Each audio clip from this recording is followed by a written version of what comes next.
Hey guys, good evening to all of you. Hope so guys आप बढ़िया होंगे, मज़े में होंगे।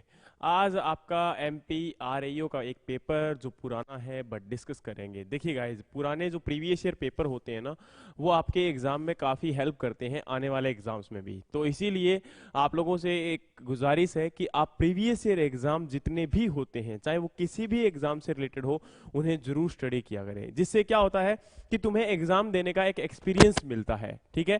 सो गाइस, सबसे पहले सभी को गुड इवनिंग, सत श्री अकाल, राम राम, कैमचो। मैं आपका अपना अजय सिंह जाखड़, एमडी एग्रीमेंटर्स। और आज हम डिस्कस करेंगे एमपीआरएयू का 2021 का, जो आपका 10 फरवरी को एग्जाम हुआ था, उसी एग्जाम का एग्रीकल्चर पार्ट। और ये एग्रीकल्चर पार्ट आपका एमपीआरएयू के लिए ही इंपॉर्टेंट नहीं है, और भी जितने भी आपके एग्जाम है, चाहे आपका आईबीपीएस सीएफओ का एग्जाम है या फिर आपका कोई और आपका एग्जाम आने जा रहा है, जैसे एडीओ वगैरह के एग्जाम जो होते हैं, उनमें भी ये इक्वली आपका इंपॉर्टेंट रहने वाला है। तो मैं आपसे गुजारिश करता हूं कि जल्दी से लाइक शेयर एंड सब्सक्राइब करें, अपने दोस्तों को लेके आएं, ताकि हम मैक्सिमम नंबर, क्योंकि ये आपका लाइव सेशन रहेगा, इसके बाद आपका हटा दिया जाएगा। ठीक है, चलिए तो जल्दी से सबसे पहले आपके क्वेश्चन की तरफ बढ़ते हैं। पहला क्वेश्चन आपका एक्सटेंशन से था। आपका जो पहला क्वेश्चन है वो क्या है? Dash is the most important element of learning situation. देखिए दोस्तों, यहां पर जो आंसर की ये दी गई है वो आपकी जो एमपी पीएससी के द्वारा ही प्रोवाइड करवाई गई है। तो डेफिनेटली मैं उसी आंसर की को ही एक्सप्लेन करने की कोशिश करूंगा। केवल क्वेश्चन जो है उनको किस प्रकार से आप लोग आंसर कर सकते हो, आने वाले एग्जाम में कैसे क्वेश्चंस आ सकते हैं, ये आपको एक आइडिया मिलेगा। ठीक है, तो जल्दी से इन क्वेश्चंस को देखिएगा। ये पीडीएफ आपको आपके टेलीग्राम चैनल पर मिल जाएगी सभी क्वेश्चंस की, उसमें कोई दो राय नहीं है। ठीक है, तो जल्दी से सभी लोग लाइक शेयर एंड सब्सक्राइब अपने दोस्तों को ले आइए यार। और बहुत जरूरी है, क्योंकि अगर आप लोग चाहते हो कि आने वाले एग्जाम में आप लोग सिलेक्शन लें, तो रेगुलर प्रैक्टिस बहुत जरूरी है। और रोज कहते हैं ना कि 2 बूंद भी अगर हमें मिल रही है तो डेफिनेटली बहुत है ना। तो उसी प्रकार से ये तो 100 क्वेश्चन है यार, काफी ज्यादा है और काफी अच्छा आप अच्छे क्वेश्चन हैं जो आपके आने वाले एग्जाम्स में, और इंपॉर्टेंट टॉपिक भी है इनमें से कुछ, है ना। तो बहुत इंपॉर्टेंट है, आप लोग जल्दी से लाइक शेयर एंड सब्सक्राइब करें। और जो भी बच्चे यहाँ पर नए हैं वो चैनल को जरूर सब्सक्राइब करें। और बाकी भी जो सोशल मीडिया चैनल है हमारे, चाहे फेसबुक पर है, इंस्टाग्राम पर है, आप हमें ज्वाइन कर सकते हैं। चलिए, तो इसी के साथ आपका पहला question, dash is the most important element for learning situation. अधिगम की स्थिति का सबसे महत्वपूर्ण तत्व कौन सा है? देखिए दोस्तों, यहां पर अधिगम का मतलब है कि लर्निंग सिचुएशन, जब कोई लर्न करता है तो उस सिचुएशन में सबसे इंपॉर्टेंट क्या चीज होती है? सबसे इंपॉर्टेंट जो यहां पर होता है वो आपका एटमोस्फियर या वातावरण होता है। क्या क्या वहां पर स्टडी मटेरियल होता है?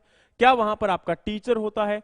या आपका वहां पर लर्नर होता है? देखो डियर वंस, जैसे आपके अभी कॉम्पिटिटिव एग्जाम की हम बात कर रहे हैं, उसमें भी मैं हमेशा आपको बोलता आया हूं कि देखो, एक टीचर का रोल होता है 1%, और 1% रोल होता है आपकी फैमिली का, बाकी 98% रोल आपका अपना होता है। उसी प्रकार से जब भी एक लर्निंग सिचुएशन होती है, उसमें मोस्ट इंपॉर्टेंट जो एलिमेंट होगा वो हमेशा आपका लर्नर होगा। इसको कभी भी भूलना मत। बाकी सभी इसके अंदर गलत होंगे, क्योंकि देखो, टीचर का भी रोल मैं बार बार बोलता हूं कि 1% ही होता है। वो आपको जस्ट एक वे देता है, आपको एक गाइडेंस देता है। एनवायरमेंट, वो कहते हैं ना कि जिसने पढ़ना होता है उसको जैसा मर्जी एनवायरमेंट हो वो पढ़ ही लेता है।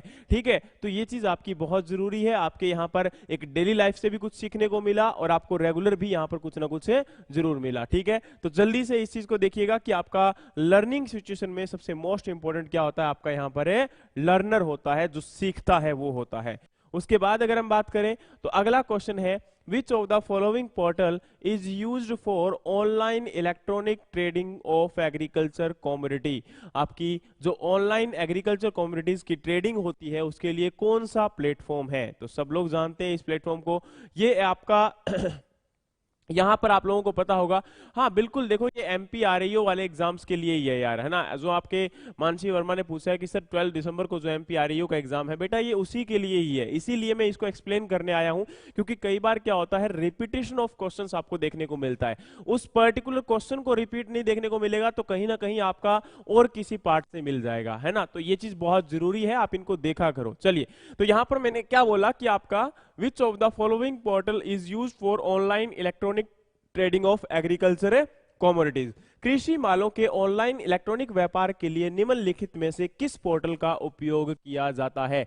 जो कृषि उत्पाद होते हैं उनको आपका ऑनलाइन मार्केटिंग में बेचने के लिए आपका किस प्लेटफॉर्म को आपका लाया जाता है? तो सब लोग जानते हैं कि यहाँ पर प्रधानमंत्री फसल बीमा योजना, प्रधानमंत्री फसल बीमा योजना किसके लिए है? आपके जो इंश्योरेंस करने के लिए है, क्रॉप का इंश्योरेंस यहाँ पर किया जाता है, जिसमें रबी क्रॉप के लिए 1.5% आपका इंश्योरेंस रहता है, रेट ऑफ यहाँ पर रहता है। और यहाँ पर अगर हम बात करें खरीफ क्रॉप के लिए आपको कितना प्रीमियम पे करना पड़ता है? 2%। ये प्रीमियम की बात कर रहा था, 1.5% एंड 2%, तो ये भी आपको पता होना चाहिए।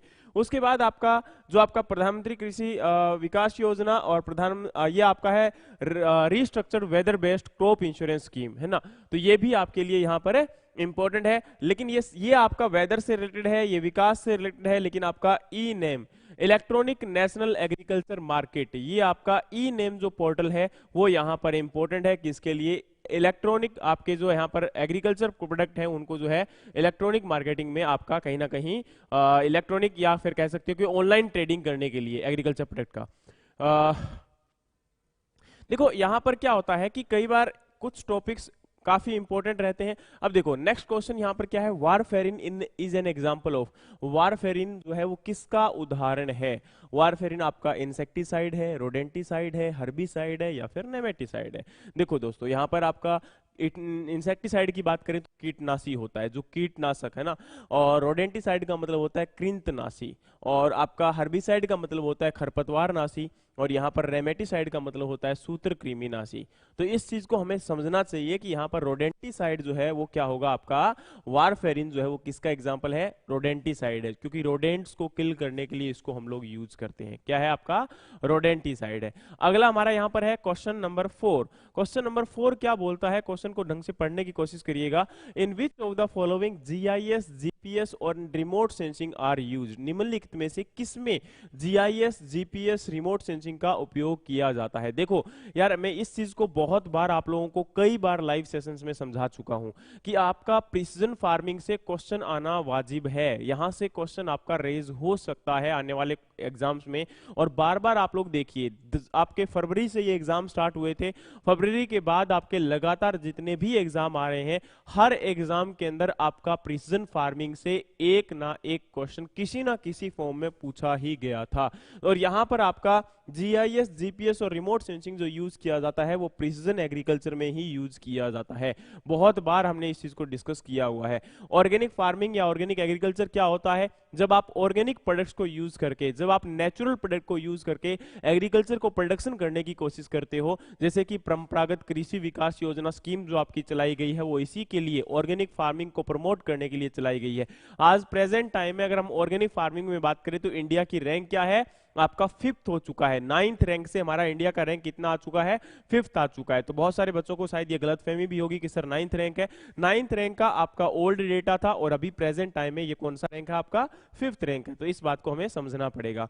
और शिफ्टिंग कल्टीवेशन सब लोग जानते हो कि सर जो शिफ्ट कर जाते हैं ना, झूमतू खेती जिसे आप लोग बोल देते हो, तो आपका जिसमें स्थानांतरण होता रहता है, बार बार शिफ्टिंग होता रहता है, तो ये आपका इसीलिए तो नाम दिया जाता है इसको स्थानांतरण कृषि, है ना। इसमें आपका जो है जंगलों को आग लगा दी जाती है और वहां से शिफ्ट कर लिया जाता है, ठीक है। स्लैश एंड बर्न फार्मिंग भी इसी का ही नाम दूसरा होता है। उसके बाद है कन्वेंशनल एग्रीकल्चर, परंपरागत, जो आपकी लगातार कन्वेंशनल आप लोग करते आ रहे हो। अब परंपरागत मतलब यहाँ पर कन्वेंशनल एग्रीकल्चर में हम लोग क्या करते आ रहे हैं, लगातार बहुत सारे जो आपके टिलेज वगैरह ज्यादा किया जाता है ना। तो कन्वेंशनल एग्रीकल्चर में हमें इन चीजों को चेंज करना पड़ेगा। हम जो है मल्चिंग के लिए रेजिड्यू नहीं छोड़ते हैं, जैसे कन्वेंशनल टिलेज हम इसके अंदर पढ़ते हैं ना। कन्वेंशनल एग्रीकल्चर में ही कौन सा टिलेज होता है? आपका कन्वेंशनल टिलेज होता है, जिसके अंदर हमारा क्या होता है, लेस देन 15% रेजिड्यू आपका फील्ड के सरफेस पर अवेलेबल होता है। तो ये बात आपको पता होना चाहिए। उसके बाद अगर हम बात करते हैं तो आप लोगों को पता होना चाहिए what is the capacity of high volume sprayer.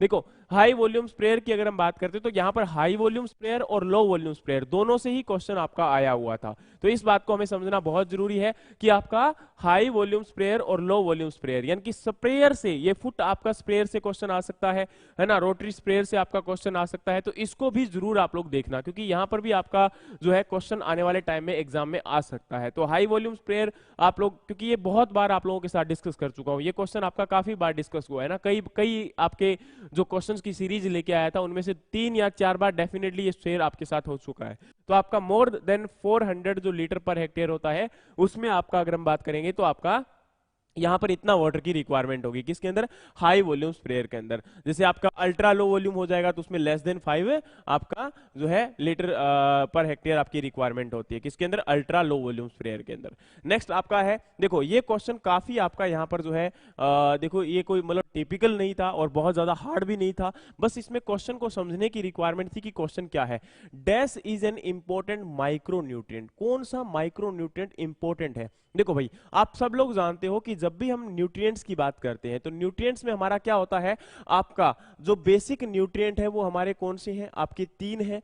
3 कौन कौन से हैं, कार्बन, हाइड्रोजन और ऑक्सीजन। उसके बाद हमारे प्राइमरी न्यूट्रिएंट कौन कौन से हैं, नाइट्रोजन, फास्फोरस और पोटास है। और हमारे सेकेंडरी न्यूट्रिएंट कौन कौन से हैं, कैल्शियम हो जाएगा, मैग्नीशियम हो जाएगा और सल्फर हो जाएगा। और ये सारे के सारे हमारे क्या होते हैं, मैक्रो न्यूट्रिएंट होते हैं। तो देखो नाइट्रोजन, आपका पोटास, ये दोनों तो डेफिनेटली हमारे प्राइमरी न्यूट्रिएंट यानी कि आ गए। और इसके बाद कैल्शियम जो है आपका सेकेंडरी न्यूट्रिएंट आ जाएगा। तो डेफिनेटली एक ही तो आंसर बचा हमारे पास, क्या है इसका आंसर, जिंक आपका बिल्कुल सही आंसर है। ठीक है, इसी के साथ आपका अगले क्वेश्चन की तरफ बढ़ते हैं। देखो दोस्तों एक बहुत इजी क्वेश्चन था यार, है ना, समझने की कोशिश करिएगा। T and V system of agriculture extension is an good example of, कृषि विस्तार की टी एंड वी प्रणाली किसका एक अच्छा उदाहरण है।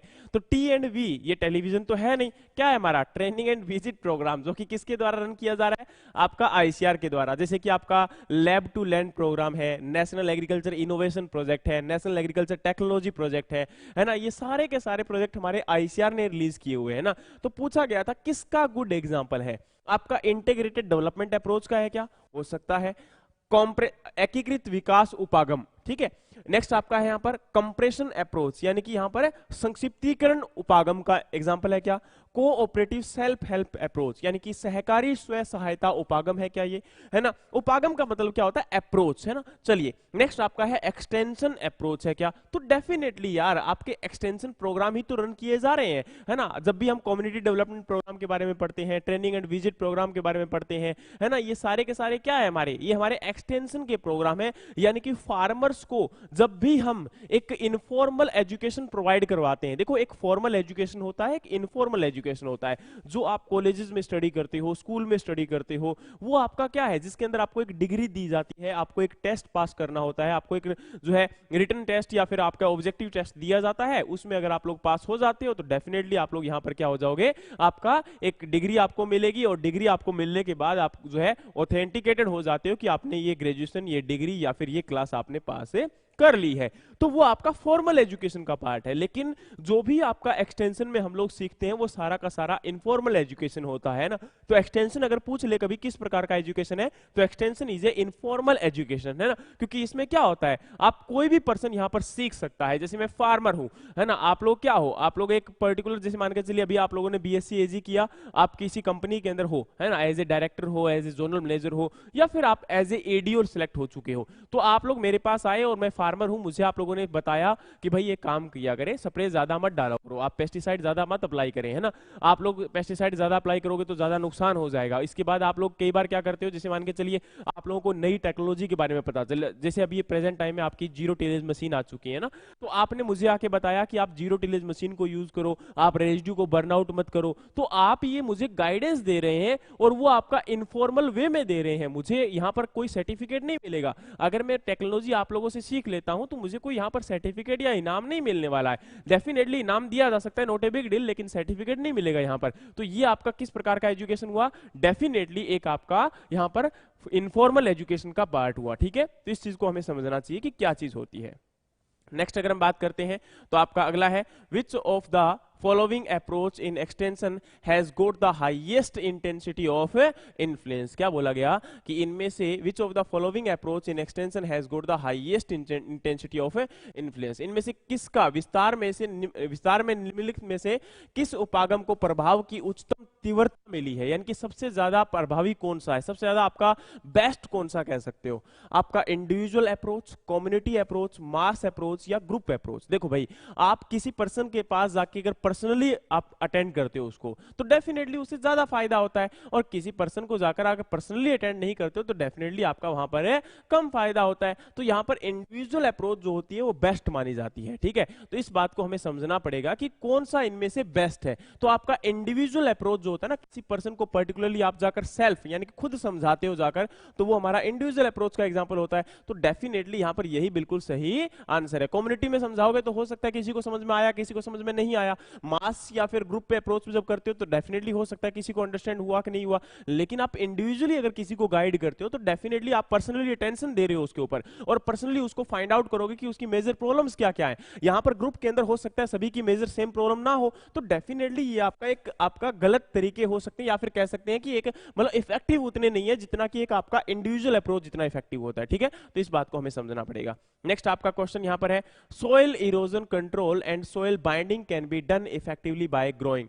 क्या बोला गया? मृदा अपरदन नियंत्रण और मृदा बंधन को प्रभावी ढंग से डैश उगाकर किया जा सकता है। यानी कि सोइल इरोजन कंट्रोल कैसे कर सकते हो आप लोग? यहां पर आपका आलू उगाकर कर सकते हो, ग्रास उगाकर कर सकते हो, मेज उगाकर कर सकते हो, या फिर शुगर केन ग्रो कर सकते हो। डेफिनेटली आपके ग्रासेस जो होते हैं रूट को प्रॉपर, रूट जो इनकी होती है वो सोइल को बाइंड करके रखती है।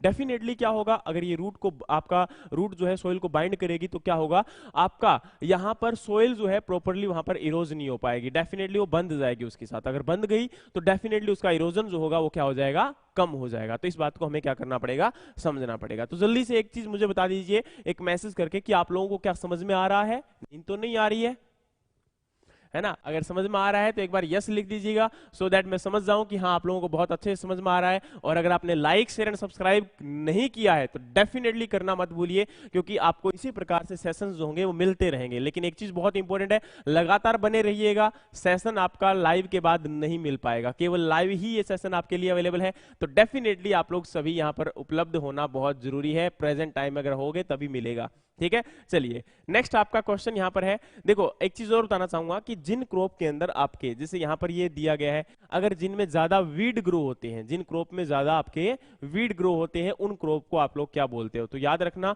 जिन क्रॉप में ज्यादा घास ग्रो करेगा उन क्रॉप को आप लोग फॉलिंग क्रॉप बोलते हो। क्या बोलते हो आप लोग? इनको फॉलिंग क्रॉप बोलते हो। तो इस बात को समझना बहुत जरूरी है कि आपका कौन सा यहाँ पर जो है क्रॉप है। तो डेफिनेटली ये फॉलिंग क्रॉप है। नेक्स्ट आपका यहाँ पर है आपका, in India lab to land programme was started in year? कि आपका लैब टू लैंड प्रोग्राम, जैसे अभी मैं बात कर रहा था कि आईसीआर के द्वारा ये प्रोजेक्ट आपका स्टार्ट किया गया है। डेफिनेटली यहाँ पर क्या है कि आईसीआर ने इस लैब टू लैंड प्रोग्राम को किस लिए स्टार्ट किया था, क्या था भाई? लैब टू लैंड का मतलब होता है कि लैब के अंदर जो रिसर्च की गई उसको फार्म लेवल तक पहुंचाया जाए, क्योंकि अगर फार्म लेवल तक वो रिसर्च पहुंची ही नहीं तो डेफिनेटली फार्मर के लिए कोई फायदा नहीं हो पाएगा। और हमने रिसर्च के ऊपर लाखों करोड़ों फिर खर्च ही क्यों किए? तो इसीलिए उस रिसर्च को लैब से फार्मर के लैंड तक पहुंचाना बहुत जरूरी है, और इसीलिए आपका जो एक्सटेंशन वर्क किया जाता है उसको नाम हम लोगों ने दे दिया लैब टू लैंड प्रोग्राम। और ये 1979 में क्या हुआ था, इसको स्टार्ट किया गया था, ठीक है? चलिए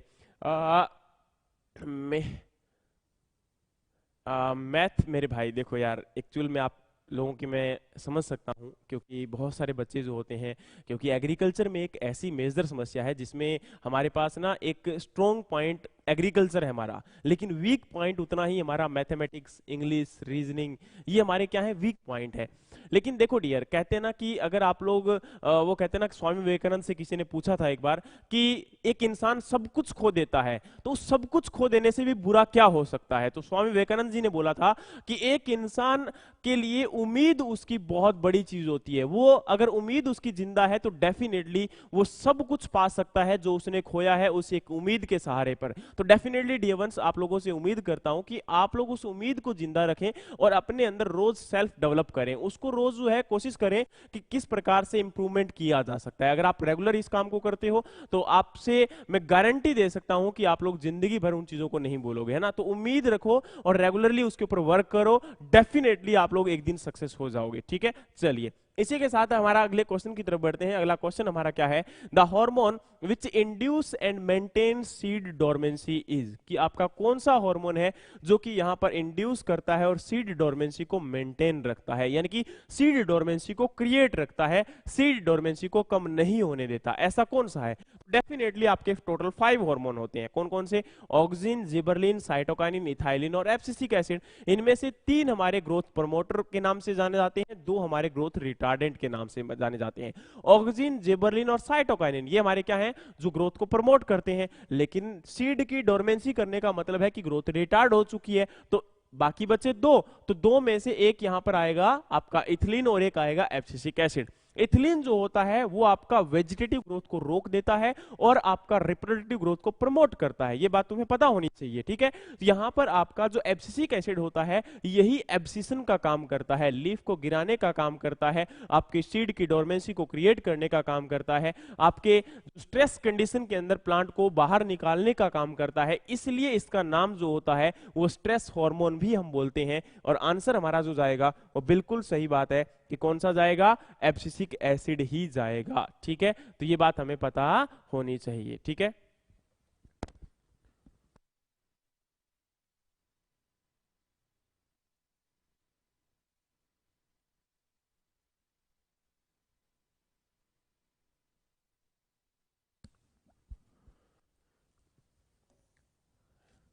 नेक्स्ट हमारा क्वेश्चन यहां पर है, according to union ministry of agriculture and farmer welfare which of the following state has highest certified area in organic farming, कि आपका 2020 के अकॉर्डिंग जो आपका यहां पर किस स्टेट के अंदर सबसे ज्यादा आपका ऑर्गेनिक फार्मिंग का एरिया है। देखिए यार एक चीज बहुत मैं आपको समझाना चाहूंगा यहां पर कि एक आपका यहां पर कौन सा स्टेट है जिसके अंदर सबसे ज्यादा एरिया है आपका जैविक खेती के अंडर में, ऑर्गेनिक फार्मिंग के अंडर में। तो आपका यहां पर जैविक खेती के अंडर में मध्य प्रदेश का एरिया जो है सबसे ज्यादा है। और इंडिया का मैं बता चुका हूं, इंडिया का रैंक जो पहले था वो कौन सा था, आपका 9th था, लेकिन अभी प्रेजेंट टाइम में कितना हो चुका है, आपका 5th रैंक हो चुका है। तो इस बात को तुम्हें समझना पड़ेगा। नेक्स्ट अगर हम बात करते हैं यहां पर, तो अगले क्वेश्चन की तरफ बढ़ते हैं। अगला क्वेश्चन हमारा है, increase in atmospheric concentration of dash cause acid rain, जो आपका यहां पर किसके अंदर इंक्रीज इन एटमॉस्फेरिक कंडीशन, यानी कि किसके कंडीशन के इंक्रीज होने से आपका यहां पर जो है एसिड रेन जो है वो ज्यादा बढ़ जाएगा, SO2 और O3, क्या आपका O3 and O2, SO2 nitrous oxide and आपका NO, या फिर आपका यहां पर CO एंड CO2। तो डेफिनेटली आप लोग जानते हो सल्फर ऑक्साइड जो होता है वो एक इंपॉर्टेंट है ना। और नेक्स्ट आपका नाइट्रस ऑक्साइड भी है, वो एक इंपॉर्टेंट गैस है। डेफिनेटली जो एसिडिक जो आपका रेनफॉल होता है उसके लिए यहां पर आपका दोनों ही, क्योंकि आप सब लोग जानते हो जो अम्लीय वर्षा होती है उसके अंदर आपका एक तो सल्फर और एक आपका नाइट्रस ऑक्साइड, ये दोनों ही इंपॉर्टेंट कंपोनेंट होते हैं। तो डेफिनेटली यहां पर आपका यहां पर है, ये बिल्कुल सही आंसर है। हाँ यहां पर किसी ने बोला है कि सर कि आपका जो फुली आपका ऑर्गेनिक स्टेट है वो कौन सा है, तो सिक्किम है। लेकिन अगर आपसे पूछ ले कि फुली ऑर्गेनिक यूटी कौन सा है, तो आपका लक्षद्वीप है। कौन सा है, लक्षद्वीप है। तो दोनों ही बिल्कुल सही आंसर, याद रखना कि आपका फुली ऑर्गेनिक स्टेट या फर्स्ट ऑर्गेनिक स्टेट कौन सा है, सिक्किम है। और आपका फर्स्ट ऑर्गेनिक यूटी कौन सा है, तो आपका यहां पर लक्षद्वीप है। लेकिन पूछ ले कि आपके कौन कौन से ऑर्गेनिक स्टेट एंड यूटी है, तो वहां पर सिक्किम भी ऑप्शन में है, लक्षद्वीप भी ऑप्शन में है और both A and B option में है। तो डेफिनेटली हमारा answer both A and B जाएगा, क्योंकि ये दोनों ही प्रेजेंट टाइम में क्या हो चुके हैं, आपके fully organic state and UT हो चुके हैं, ठीक है। अगले क्वेश्चन की तरफ बढ़ते हैं।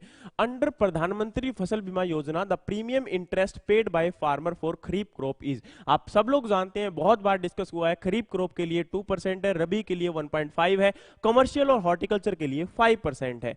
उसके बाद हमारा है example of an essential mineral plant nutrient is, कि आपका एसेंशियल मिनरल प्लांट न्यूट्रिएंट का एग्जांपल क्या है, ऑक्सीजन है, कार्बन है, नाइट्रोजन है या फिर हाइड्रोजन है। देखो आपके अकॉर्डिंग बात करूं तो एसेंशियल न्यूट्रिएंट्स में हम जब बात करते हैं तो carbon, hydrogen, oxygen, nitrogen, phosphorus, potash, calcium, magnesium, sulphur, ये 9 के 9 आपके क्या है, मैक्रो न्यूट्रिएंट है। आपके एसेंशियल न्यूट्रिएंट भी कहीं ना कहीं है ना, क्योंकि हम टोटल 17 एसेंशियल न्यूट्रिएंट बोलते हैं। देखो आपके क्या होता है, 17 जो होते हैं वो आपके एसेंशियल न्यूट्रिएंट होते हैं, कौन कौन से? आपके 9 मैक्रो 8 मैक्रो, सॉरी 9 मैक्रो और 8 माइक्रो, है ना। 8 माइक्रो कौन कौन से हैं? Zinc, iron, copper, manganese, boron, molybdenum, nickel, chlorine, ये हमारे क्या हैं? आपके एसेंशियल आपके माइक्रो न्यूट्रेंट है। लेकिन फंक्शनल न्यूट्रेंट बोल दे तो क्या होते हैं? अब इसमें 4 आपके बेनिफिशियल न्यूट्रेंट और ऐड हो जाते हैं। ये बेनिफिशियल कौन कौन से होते हैं? सोडियम, वेनेडियम और आपका यहाँ पर इसी के साथ सिलिकॉन और आपका जो है कोबाल्ट, ये 4 हमारे बेनिफिशियल, और टोटल मिला के हमारे क्या बन जाएंगे? आपके 17 और 4 21 हमारे क्या बन जाते हैं? फंक्शनल न्यूट्रिएंट बन जाते हैं। और पूछ ले कि फंक्शनल न्यूट्रिएंट का कॉन्सेप्ट किसने दिया था? तो निकोलस ने दिया था। किसने दिया था? निकोलस ने दिया था। उसके बाद में अगर हम बात करें तो आपका यहां पर देखो क्या बोला जा रहा है कि ऑक्सीजन है, कार्बन है, नाइट्रोजन है और हाइड्रोजन है। अब आप लोग यहां पर सभी को आंसर कर सकते हो, बोलोगे सर नाइट्रोजन क्यों होगा? देखो भाई, ये तीनों जो होते हैं ना, ऑक्सीजन, कार्बन और हाइड्रोजन, ये किसी भी जो CHO होते हैं, ये किसी भी लिविंग बॉडी का 96% पार्ट जो है वो बनाते हैं। आपकी बॉडी जो होती है 90 to 95%, 96% जो बॉडी होती है वो इसी के द्वारा बनी होती है, ठीक है। जो इसका किसी का भी ड्राई मैटर जो होता है ना, किसी भी लिविंग बॉडी का, उसका 90 to 96% जो बना होता है वो CHO से बना होता है। तो उनके बाद में ये बेसिक न्यूट्रिएंट होते हैं किसी भी आपके प्लांट, मतलब किसी भी के लिए ना, प्लांट या फिर जो भी एनिमल है।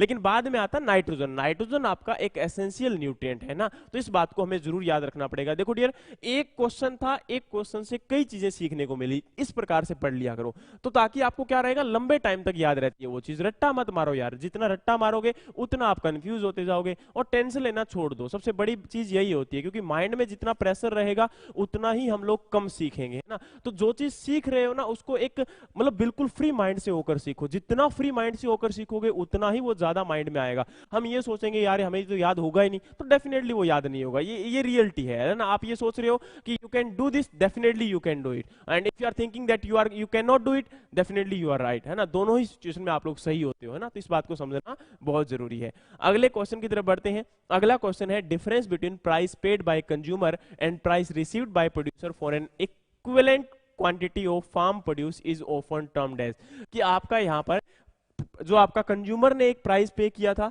और आपके प्रोड्यूसर ने जो प्राइस रिसीव किया था एक सेम क्वांटिटी के लिए, वो आपका यहां पर जो है क्या होता है, उनके बीच में डिफरेंस क्या होता है? देखो यहां पर क्या है, खेत की उपज के बराबर मात्रा के लिए उत्पादक द्वारा प्राप्त कीमत और उपभोक्ता द्वारा भुगतान की गई कीमत के बीच अंतर को अक्सर कहा जाता है कि उन दोनों के बीच में क्या आपका अंतर होता है। उस प्राइस को आप लोग क्या बोलते हो? तो वो आपका प्राइस क्या होता है? प्राइस स्प्रेड, है ना। वो क्या होता है? प्राइस स्प्रेड होता है, ठीक है। चलिए नेक्स्ट यहां पर आपका है chemical use to purpose of killing rats are known as. आप सब लोग जानते हो रैट क्या होते हैं? रोडेंट्स होते हैं, और रोडेंट्स को किल करने के लिए हमें किसकी रिक्वायरमेंट होती है? रोडेंटिसाइड्स की रिक्वायरमेंट होती है। इंसेक्ट को किल करने के लिए, कीड़े मकोड़ों को खत्म करने के लिए आपका इंसेक्टिसाइड की रिक्वायरमेंट होती है।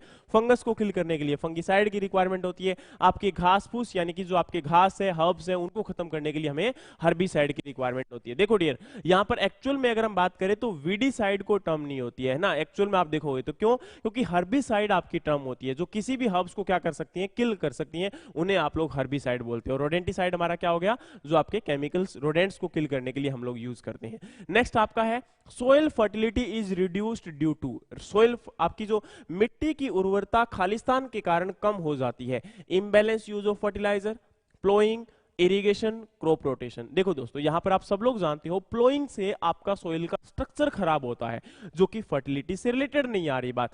दूसरा हमारा इरिगेशन, इरिगेशन से डेफिनेटली आप लोग बोलोगे कि सर न्यूट्रिएंट आपका नीचे चला जाएगा, लीच डाउन कर जाएगा, उससे भी तो आपकी मिट्टी की उर्वरता खत्म होती है। और दूसरा यहां पर क्रॉप रोटेशन। देखो भाई इरिगेशन यहां पर इफेक्टिव इरिगेशन की जाए तो वो इंपॉर्टेंट है ना। इरिगेशन करते ही क्यों? इरिगेशन इसलिए किया था क्योंकि प्लांट को वाटर की नीड थी। अगर प्लांट को वाटर ही नहीं दिया गया तो डेफिनेटली वो ग्रो नहीं कर पाएगा, वो आपका आगे ही नहीं चल पाएगा, तो कैसे आप लोग प्लांट को प्रोपेगेट कर पाओगे? तो इरिगेशन क्या होता है? आर्टिफिशियल एप्लीकेशन ऑफ वाटर होता है जब क्रॉप को नीड होती है, उसे हम लोग इरिगेशन बोलते हैं ना। तो बहुत सारे बच्चे बोलते हैं कि सर इरिगेशन करने से भी तो पानी के साथ नीचे जाएगा। अरे भाई इरिगेशन इतना कहां अवेलेबल है? पानी अवेलेबल ही कहां अवेलेबल है ना।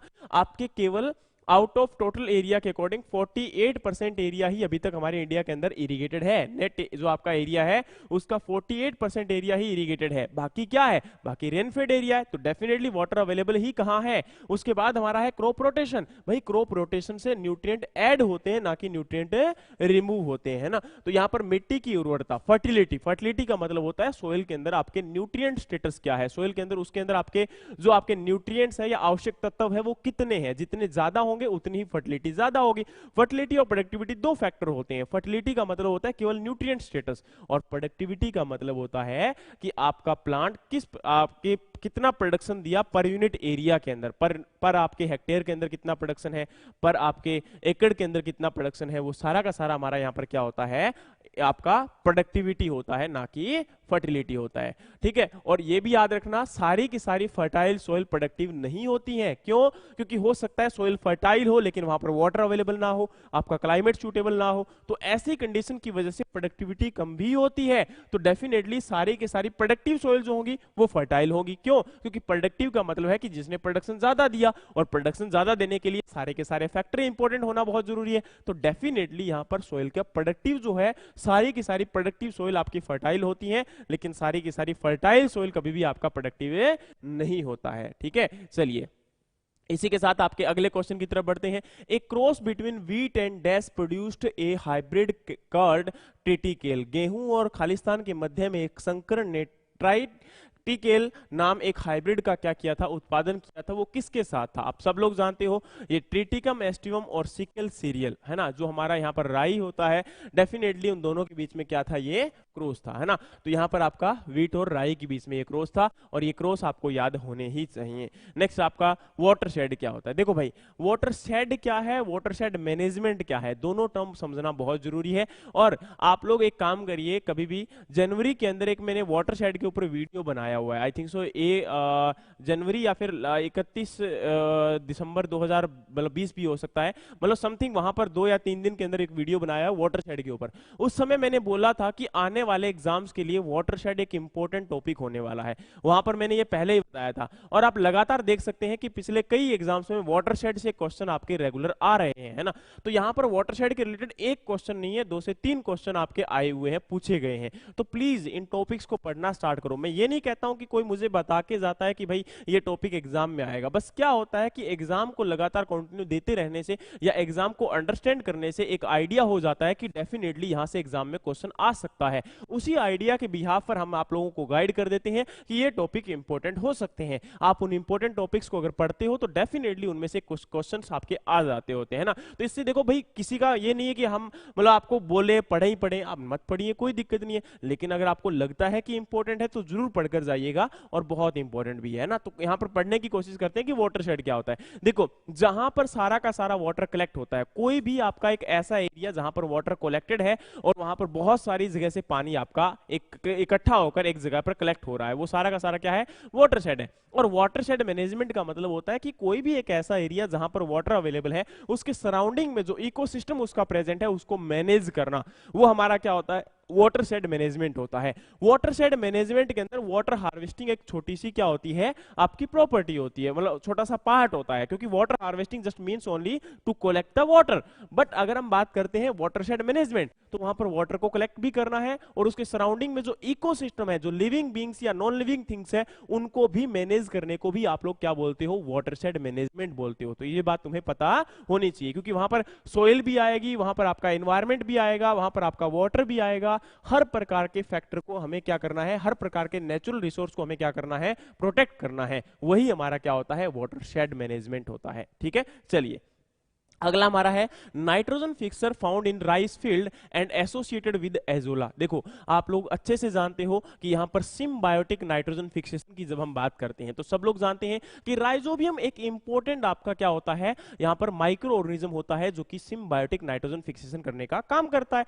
लेकिन अगर हम बात करते हैं राइजोबियम के साथ साथ, तो राइजोबियम की चलो अलग अलग स्पीसीज है, कोई राइजोबियम लेगुमिनिसोरम है, कोई राइजोबियम आपका यहां पर जैपोनिकम है। तो अलग अलग प्लांट के लिए, अलग अलग लेग्यूम क्रॉप के लिए आपके यह जो है, क्योंकि लेग्यूमिनेसी जो क्रॉप होती है उनकी रूट के अंदर नोड्यूल्स होते हैं पिंक कलर के, और ये नोड्यूल के अंदर आपके बैक्टीरिया क्या करते हैं, नाइट्रोजन फिक्सेशन करने का काम करते हैं। एनवायरमेंट से जो नाइट्रोजन होती है उसको अमोनिया में ये लोग क्या करते हैं, कन्वर्ट करते हैं। उसके लिए इंपॉर्टेंट आपके जो एसेंशियल न्यूट्रिएंट होते हैं वो कौन कौन से होते हैं, तो याद रखना। अब अगर कोई पूछ भी ले कि आपका यहाँ पर जो है एसेंशियल न्यूट्रिएंट कौन कौन से हैं नाइट्रोजन फिक्सेशन के लिए, तो मोलिब्डेनम आ जाएगा और दूसरा आपका आयरन आ जाएगा। अब यहाँ पर हमारा अगला पॉइंट क्या था कि सिम्बायोटिक नाइट्रोजन फिक्सेशन की जब बात कर रहे थे तो उसमें एजोला, तो एजोला क्या होता है, राइस की फील्ड में हम लोग यूज करते हैं। एजोला एक वाटर फर्न होती है जिसके साथ में आपका ब्लू ग्रीन एल्गी बोल दो, साइनोबैक्टीरिया बोल दो या एनाबेना बोल दो, तीनों एक ही बात होती है। और ये यहां पर इसके साथ में सिम्बायोटिकली नाइट्रोजन फिक्सेशन करने का काम करता है। इससे क्या फायदा होता है कि नाइट्रोजन आपके राइस के फील्ड में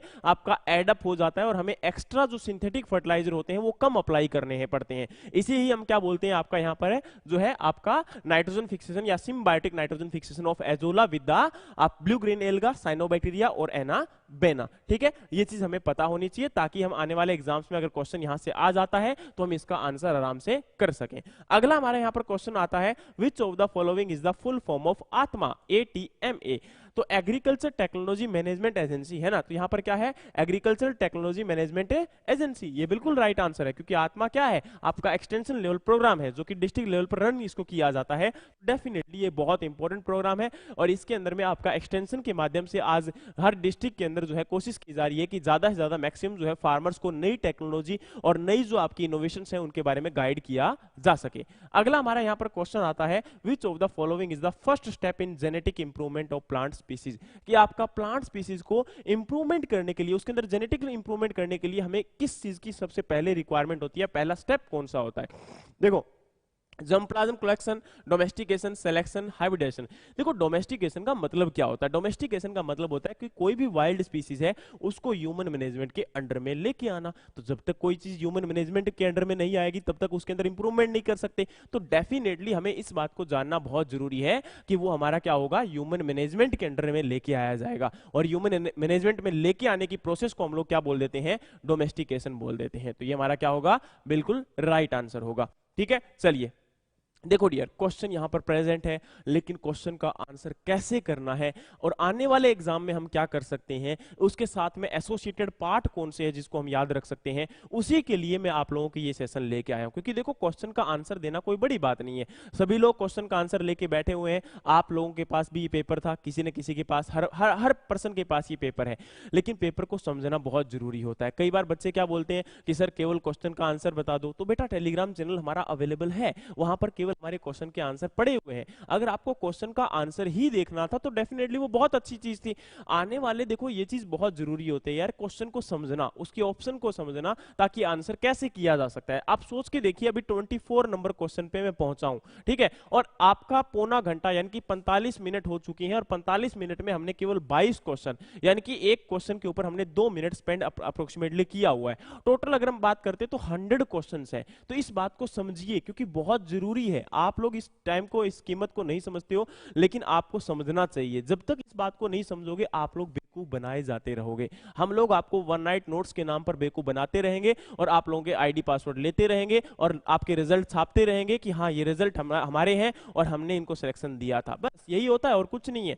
लेकिन इस बात को तुम्हें ही समझना पड़ेगा, कोई दूसरा पर्सन यहां पर नहीं समझाने के लिए आने वाला, कोई धरती पर अवतार नहीं लेने वाला, कोई परी आएगी और आपको बेटा ये लो जी नौकरी है ना, लपेट के आपके न्यूज़पेपर में चली जाएगी ना, ऐसा कुछ नहीं होने वाला है। ना ही कोई जिन आएगा, आप अलादीन का चिराग घिसोगे और चिराग में से जिन बाहर आया तथास्तु, है ना, ऐसा कुछ नहीं होने वाला है। समझो, हुकुम मेरे आका। तो इन बातों को जब तक नहीं समझोगे तब तक यही हालात रहेगा। अब बोला गया है कि इंडिया के कॉन्टेक्स्ट में कौन है फादर ऑफ एक्सटेंशन, तो हमारे के.एन. सिंह जो है वो हमारे राइट आंसर होगा। अगला क्वेश्चन आपका है, process by which plant use the length of light and darkness to regulate flowering is known as. क्या बोला गया यहां पर कि आपका ऐसा कौन सा प्रोसेस है जिसके अंदर length of light and darkness to regulate flowering is known as. आपके फ्लावरिंग को रेगुलेट करने के लिए आपका यहां पर जो है, डेफिनेटली आप लोग जानते होंगे फ्लावरिंग टाइम पर प्लांट को जो लाइट और डार्कनेस की रिक्वायरमेंट होती है उसी के बिहाफ पर आप लोग बोलते हो फोटो पीरियोडिज्म, और फोटो पीरियोडिज्म के बिहाफ पर आप लोग प्लांट प्लांट को जो है क्लासिफाई करते हो तीन क्लासेस में। कौन कौन सी होती है ये आपकी जो है शॉर्ट डे, लॉन्ग डे और डे न्यूट्रल, है ना। तो फोटो पीरियडिज्म ही वो होता है जिस समय प्लांट को लाइट की जो रिक्वायरमेंट होती है उसके बिहाफ पर, ठीक है। चलिए, फोटोट्रोपिज्म होता है लाइट की डायरेक्शन में प्लांट का मूवमेंट करना। Photosynthesis is the process of the preparing of food, है ना, प्लांट का आपका फूड प्रिपेयर करना in the presence of light, ठीक है। नेक्स्ट आपका है वर्नलाइजेशन। वर्नलाइजेशन में क्या होता है कि कूल टेम्परेचर दिया जाता है, किसके लिए, आपके प्लांट को कूल टेम्परेचर दिया जाएगा, किसके लिए दिया जाएगा, ताकि वो फ्लावरिंग कर सके, फ्लावरिंग उसके अंदर जनरेट हो सके, उसके लिए ये दिया जाएगा, ठीक है। चलिए अगले हमारे क्वेश्चन की तरफ बढ़ते हैं। Use of resistant variety in the integrated pest management is an example of control, कि आपका रेजिस्टेंट वेराइटी जो यूज करना होता है इंटीग्रेटेड पेस्ट मैनेजमेंट, वो किसका एग्जांपल है, क्या वो लीगल कंट्रोल एग्जांपल है, क्या बायोलॉजिकल कंट्रोल एग्जांपल है, क्या वो जेनेटिक कंट्रोल एग्जांपल है, या फिर आपका वो केमिकल कंट्रोल एग्जांपल है। तो आप सब लोग जानते हो रेजिस्टेंट वेराइटी का मतलब क्या होता है कि उसके जीन के अंदर रेजिस्टिविटी है, और जीन में जब रेजिस्टिविटी होगी तो डेफिनेटली वो जेनेटिक कंट्रोल आपका आएगा, ठीक है। तो इस बात को हमें समझना पड़ेगा कि अनुवांशिक कंट्रोल उसका है। उसके बाद हमारे अगले क्वेश्चन की तरफ बढ़ते हैं। तो क्वेश्चन क्या है, the cross of an inbred line with an open pollinated variety is known as, कि आपका इनब्रेड लाइन का जो क्रॉस है वो एक ओपन पोलिनेटेड वेराइटी के साथ, उसको हम लोग क्या बोलते हैं, क्या बैक क्रॉस बोलेंगे, क्या डबल क्रॉस बोलेंगे, क्या थ्री वे क्रॉस बोलेंगे, या टॉप क्रॉस बोलेंगे।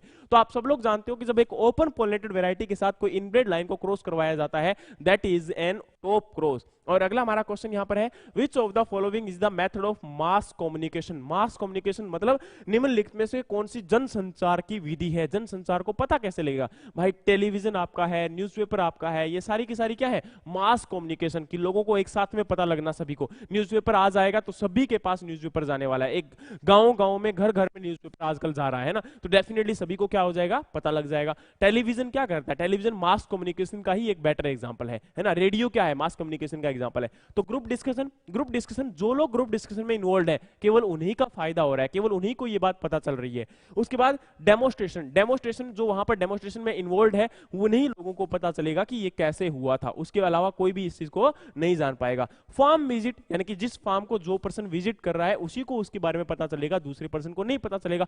तो मास कम्युनिकेशन का मतलब होता है कि सभी को एक साथ में पता चलना। तो न्यूज़पेपर हो गया, टेलीविजन हो गया, रेडियो हो गया, ये सारे के सारे एग्जांपल किसके हैं, मास कम्युनिकेशन के एग्जांपल है। नेक्स्ट आपका यहां पर है, dash is an pulse crop. Pulse crop का मतलब क्या होता है, जो लेग्यूमिनेसी क्रॉप से बिलोंग करती है। जो आपकी लेग्यूमिनेसी क्रॉप होती है उनकी रूट में नोड्यूल्स प्रेजेंट होते हैं, और उनकी रूट में नोड्यूल्स होते हैं वो आपके राइजोबियम बैक्टीरिया, अभी मैंने बताया था 2 मिनट पहले आपको पूरा समझाया है कि वहां पर क्या होता है, राइजोबियम बैक्टीरिया या फिर आपके बैक्टीरिया कोई और भी प्रेजेंट हो सकता है। और आपके, हाँ देखो मैंने एसोसिएटिव आपके सिम्बायोटिक रिलेशनशिप बता दी थी, लेकिन अगर कोई पूछ ले कि आपके एसोसिएटिव सिम्बायोटिक क्या होते हैं, तो एसोसिएटिव सिम्बायोटिक वो बैक्टीरिया होते हैं जो पर्टिकुलरली किसी के साथ एसोसिएटेड होते हैं। जैसे अगर हम बात करते हैं एजोस्पाइरलम, है ना, आपका यहां पर एसिटोबैक्टर, एजोस्पाइरलम जो किससे एसोसिएटेड होता है, वो आपका सीरियल्स के साथ एसोसिएटेड होता है। और अगर हम बात करते हैं यहां पर एसिटोबैक्टर, तो एसिटोबैक्टर किसके साथ रिलेटेड होता है, सुगर केन के साथ एसोसिएटेड होता है। तो ये बात हमें समझनी पड़ेगी, ठीक है।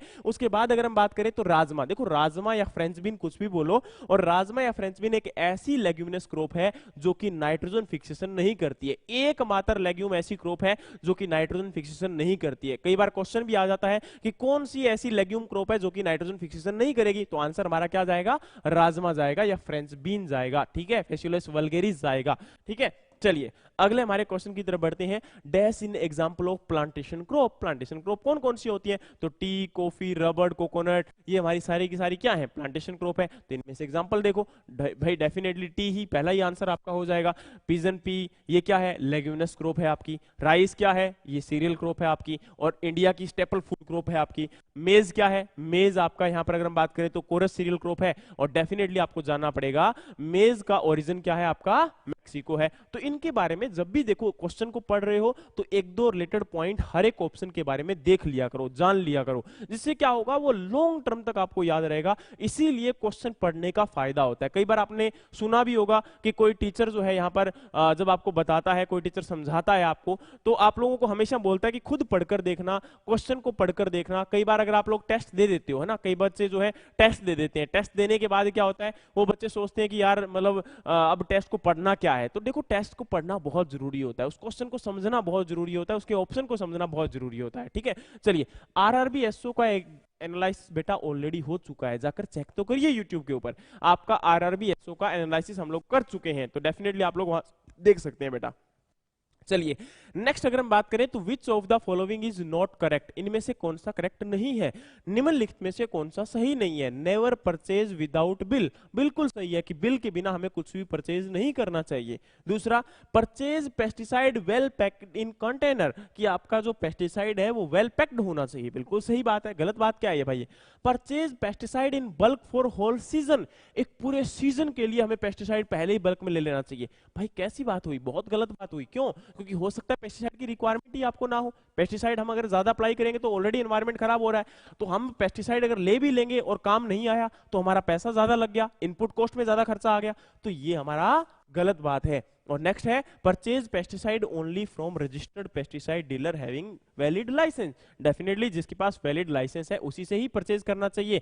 इसका क्या मतलब होता है कि आपका यहाँ पर उससे परचेज अगर करेंगे तो डेफिनेटली हमारा जो लाइसेंस अगर प्रॉपर जिसके पास है वो जानता है, उसको नॉलेज है, वो उसी से परचेज करने का हमारा फायदा रहेगा। तो ये भी बात बिल्कुल सही है, तो आंसर हमारा क्या होगा? ये गलत बात है, इसलिए आंसर ये होगा। ठीक है, चलिए एसएडीओ, बिल्कुल एसएडीओ का एग्जाम हम बिल्कुल डिस्कस करेंगे, हर हालत में करेंगे। आरईओ का दूसरा जो एग्जाम है वो भी डिस्कस करेंगे, लेकिन रहेगा लाइव, आपको लाइव आना पड़ेगा, लाइव ही रहेगा, रिकॉर्डिंग अवेलेबल नहीं हो पाएगा, इसका रिकॉर्डिंग हम अवेलेबल आपको नहीं करवाएंगे। तो जब भी आएंगे आपको लाइव आएंगे, लाइव ही आपको रिकॉर्ड इसको देखना पड़ेगा, लाइव आपको देखना पड़ेगा, रिकॉर्डिंग अवेलेबल नहीं हो पाएगी। ठीक है, ये भी सेशन आपका हटा दिया जाएगा, अगर आप लोग अवेलेबल है लाइव में तो लाइव में ही आपको मिलेगा, रिकॉर्डिंग नहीं मिलेगी इसकी। ठीक है, चलिए नेक्स्ट है inability of hybrid to produce viable offspring is known as, क्या बोला गया कि एक आपकी हाइब्रिड है उसकी इनएबिलिटी है। इनएबिलिटी का मतलब क्या होता है कि वो प्रोड्यूस नहीं कर सकता, उसकी क्षमता नहीं है। ठीक है, तो यहां पर है जीवनक्षम संतानों को उत्पन्न करने की एक संकर की अक्षमता को किस रूप में जाना जाता है, उसको क्या बोलते हैं आप लोग? क्या संकर भंग विगार बोलते हैं, हाइब्रिड ब्रेकडाउन बोलते हैं, क्या आपका संकर ओज या हाइब्रिड विगर बोलते हैं, क्या उसको हाइब्रिड स्टेरिलिटी या फिर संकर अनुवर्ता बोलते हैं, या फिर हाइब्रिड इनवायबिलिटी बोलते हैं? तो बिल्कुल सही, यहां पर आपका क्या है? संकर अनुवर्ता ही होता है। ठीक है जी, तो ये हमारा क्या हुआ? आपका हाइब्रिड स्टेरिलिटी बोला जाएगा। ठीक है, चलिए नेक्स्ट अगर हम बात करते हैं तो आपके अगले क्वेश्चन की तरफ बढ़ते हैं। Which one of the following instrument is use to measure solar radiation, इनमें से किसको आप सोलर रेडिएशन के अंदर मेजर करते हो? निम्नलिखित में से कौन सा उपकरण सौर विकिरण को मापने के लिए उपयोग किया जाता है? Thermometer, anemometer, pyranometer, barometer. तो आपका जो यहाँ पर पायरोनोमीटर होता है वो आपका जो है इसको मेजर करने के लिए सोलर रेडिएशन को यूज किया जाता है। ठीक है, चलिए नेक्स्ट अगर हम बात करेंगे तो यहाँ पर आपके अगले क्वेश्चन की तरफ बढ़ते हैं। Thermocouple is used for the measurement of, thermocouple किसको मेजर करने के लिए यूज किया जाता है? ट्रांसपिरेशन को, लीफ टेम्परेचर को, लीफ वाटर पोटेंशियल को, या soil water soil matric potential को? तो यहां पर लीफ टेम्परेचर को। देखो डियर, ये आपके क्या है? ये स्टैटिक चीजें हैं तो आपको रेगुलरली याद करनी है, इनको हर हालत में आपको याद रखना है। ठीक है, चलिए नेक्स्ट आपके क्वेश्चन की तरफ बढ़ते हैं। What is the genetic purity of breeder seed, breeder seed की जेनेटिक प्योरिटी क्या होती है? तो आप सब लोग जानते हो, न्यूक्लियस सीड, ब्रीडर सीड, इनकी जो जेनेटिक प्योरिटी होती है वो 100% होती है।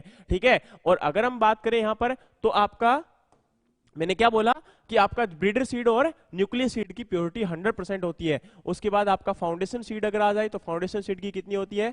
99.5% होती है। सर्टिफाइड की कितनी होती है? 99% होती है। लेकिन अगर पूछ ले कि सर्टिफाइड हाइब्रिड की कितनी होती है, तो सर्टिफाइड हाइब्रिड की होती है 95%। ये बहुत इंपॉर्टेंट है, ये याद रखना, क्योंकि एग्जाम में अगर क्वेश्चन आ जाए तो, है ना। ब्रीडर के लिए अगर हम बात करते हैं, डियर वंस आपको रिकॉर्ड में आना ही, लाइव में आना ही पड़ेगा, है ना। रिकॉर्डिंग नहीं देख सकते हो ऐसा कोई रीज़न नहीं है, ऐसा कोई कारण नहीं है, क्योंकि वो कहते हैं ना कि अगर हमारी रिक्वायरमेंट है तो हम कहीं भी जा सकते हैं, और हमें डेफिनेटली अगर कोई चीज़ रिक्वायरमेंट है तो उसके लिए हमें उस चीज़ को ग्रैब करने के लिए, अगर कोई अच्छी चीज़ आपको मिल रही है तो उसके लिए, क्योंकि ज़्यादा काम नहीं करना है, आपको घर बैठकर देखना है, और अगर आप घर बैठकर देख भी नहीं सकते हो तो इससे फिर बुरी बात क्या हो सकती है? इससे कोई बड़ी बात कुछ और नहीं हो सकती। ठीक है, प्लीज़ अगर आप लोग लाइव आ सकते हैं तो लाइव मिलेगा, अदरवाइज रिकॉर्डिंग्स आपको नहीं मिल पाएंगी, माफी चाहता हूं उसके लिए। ठीक है, चलिए यहां पर अगर हम बात करें तो जेनेटिक प्योरिटी आपका हो गया। उसके बाद देखो ब्रीडर सीड जो होता है, न्यूक्लियस सीड होता है, फाउंडेशन सीड होता है, सर्टिफाइड सीड होता है।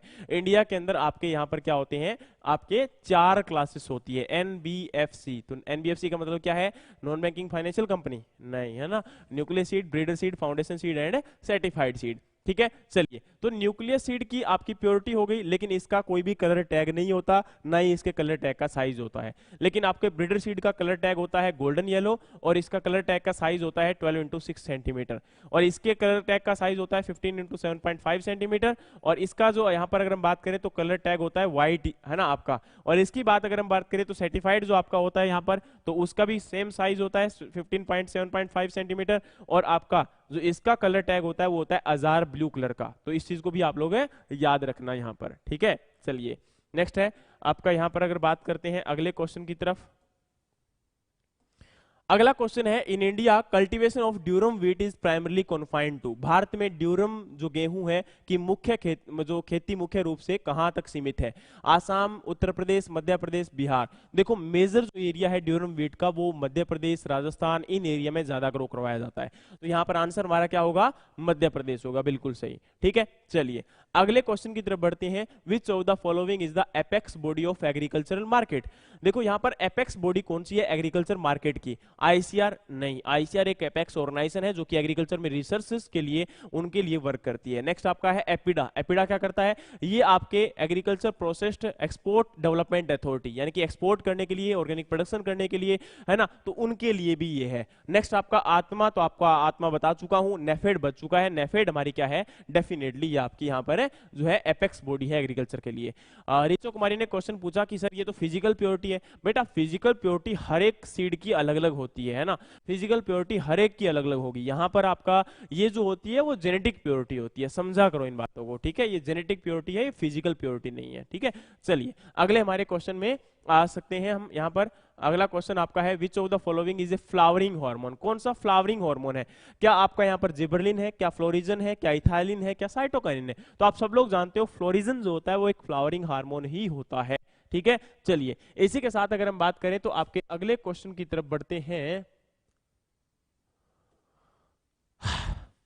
अगले क्वेश्चन की तरफ बात करें, whiptail in cauliflower is due to deficiency of. Whiptail जो होता है, whiptail in cauliflower is due to deficiency of, यानी कि गोभी के अंदर जो विप्टेल है आपका डिजीज है वो किसकी वजह से होता है, या किस मतलब किस न्यूट्रिएंट की कमी की वजह से होता है? तो जिंक की वजह से, बोरॉन की वजह से, पोटेशियम की वजह से, या मोलिब्डेनम की वजह से? तो डेफिनेटली आंसर क्या होगा? मोलिब्डेनम। अगला क्वेश्चन है, an important non food of our country is. हमारे देश का एक महत्वपूर्ण गैर भोजन क्या है? क्या आपका टी, कॉफी, लेंटिल, या फिर जूट? तो डेफिनेटली जूट आपका भोजन नहीं है। जूट क्या है? फाइबर क्रॉप है। तो डेफिनेटली इसका आंसर हमारा क्या होगा? Fibre crop, jute. नेक्स्ट है, reamer is generally use to extract juice from. Reamer का उपयोग आमतौर पर डैश के रस निकालने के लिए यूज किया जाता है? एप्पल, पाइनएप्पल, गुआवा, या ऑरेंज? तो ऑरेंज इसका क्या है यहाँ पर है? राइट आंसर है। उसके बाद हमारे अगले क्वेश्चन की तरफ बढ़ते हैं। Optimum range of relative humidity conductive for crop growth and productivity is. क्या बोला गया? कि ऑप्टिमम ह्यूमिडिटी कितनी होनी चाहिए क्रॉप प्रोडक्शन के लिए? तो सब लोग जानते हैं 40 to 16% जो आपकी ह्यूमिडिटी होती है वो ऑप्टिमम ह्यूमिडिटी होती है। रिलेटिव ह्यूमिडिटी की बात करते हैं तो एनवायरमेंट में जो रिलेटिव ह्यूमिडिटी होगी, जितना आपका यहाँ पर ह्यूमिडिटी नॉर्मल रहेगा उतना ही प्रोडक्शन ज्यादा होगा। ऐसा क्यों? क्योंकि कम ह्यूमिडिटी होगी तो वहां पर क्या होगा? आपका जो है डेफिनेटली एनवायरमेंट के अंदर वाटर की रिक्वायरमेंट ज्यादा होगी, लेकिन ज्यादा ह्यूमिडिटी होगी तो वहां पर डिजीज के चांसेस क्या रहेंगे? ज्यादा रहेंगे, ठीक है। चलिए इसी के साथ अगले क्वेश्चन की तरफ बढ़ते हैं। विच of the following is the first मेज हाइब्रिड ऑफ इंडिया? तो गंगा 101 जो है वो फर्स्ट हाइब्रिड है इंडिया के अंदर। Cat face is a physiological disorder of. Cat face किसका एक फिजियोलॉजिकल डिसऑर्डर है? तो आपका टोमेटो का ये क्या है? फिजियोलॉजिकल डिसऑर्डर है। अगले हमारे क्वेश्चन की तरफ बढ़ते हैं। Dash is the good absorbent material to use in case of pesticide spill. यानी कि पेस्टिसाइड अगर आपके फेल हो जाते हैं, डेफिनेटली उस समय आपका कहीं ना कहीं फैलाव हो जाता है, तो उस समय किसको यूज करना चाहिए? एब्जॉर्बेंट की फॉर्म में।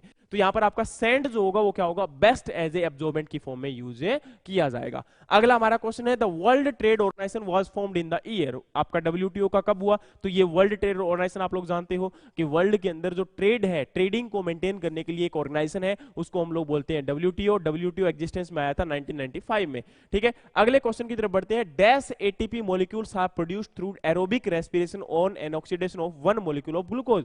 एक मॉलिक्यूल ऑफ ग्लूकोज से कितने ATP बनेंगे? तो 36 to 38 ATPs यहां पर क्या होते हैं? प्रोड्यूस होते हैं। अगला क्वेश्चन है, which of the following agency is responsible for the procurement, storage and transportation of food grain production in India? Food grain production के लिए, आपके जो है प्रोक्योरमेंट के लिए, स्टोरेज के लिए और ट्रांसपोर्टेशन के लिए कौन सी एक मेजर एजेंसी है? आपका यहाँ पर एफसीआई जो है वो यहाँ पर क्या है, एक मेजर एजेंसी है, फूड कॉर्पोरेशन ऑफ इंडिया। अगले हमारे क्वेश्चन की तरफ बढ़ते हैं। All the following practices promote erosion except, कौन कौन सी प्रैक्टिसेस है जो इरोजन को परमिट करती है, इरोजन को प्रमोट करती है, एक्सेप्ट? यहां पर कल्टीवेशन अलोंग द स्लोप, तो कल्टीवेशन करोगे वहां पर क्या होगा, डेफिनेटली आपको पता है। टिलेज करोगे तो टिलेज करने से सॉइल लूज होगी, लूज होगी तो आपका मिट्टी बहकर नीचे आ जाएगी। बर्निंग ऑफ फॉरेस्ट, फॉरेस्ट को बर्न करोगे, आपके प्लांट की रूट नहीं है वहां पर, डेफिनेटली क्या हो जाएगा, आपका इरोजन ज्यादा होगा। नेक्स्ट आपका है एक्सेसिव ग्रेजिंग, तो ग्रेजिंग करने से भी डेफिनेटली वहां पर ग्रासेस नहीं होंगे, ग्रासेस नहीं होंगे तो इरोजन ज्यादा होगा। अगला हमारा है addition of organic matter, organic matter add करने से क्या होता है, उस सॉइल की आपकी वहां पर क्या हो जाती है, जो डेफिनेटली लीचिंग पावर होती है, पर्कुलेशन पावर हो जाती है, वो इंक्रीज हो जाती है, वाटर नीचे चला जाएगा, इरोजन आपका कम होगा। तो डेफिनेटली यहां पर बिल्कुल सही आंसर है।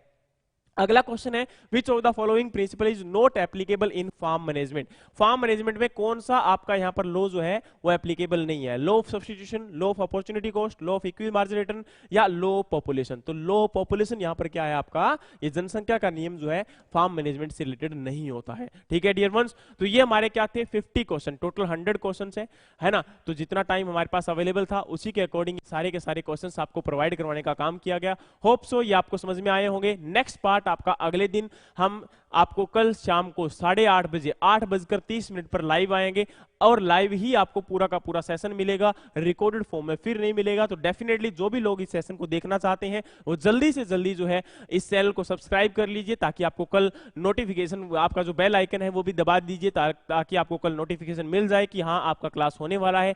तो डियर वंस, होप सो ये पूरा का पूरा सेशन आपको पसंद आया होगा। आने वाले टाइम के लिए भी ऐसे ही सेशंस आपको मिलते रहेंगे। आप लाइक, शेयर और सब्सक्राइब करना जरूर मत भूलिएगा। इसी के साथ आपको शुभ रात्रि, गुड नाइट और थैंक यू सो मच। जय हिंद, जय भारत।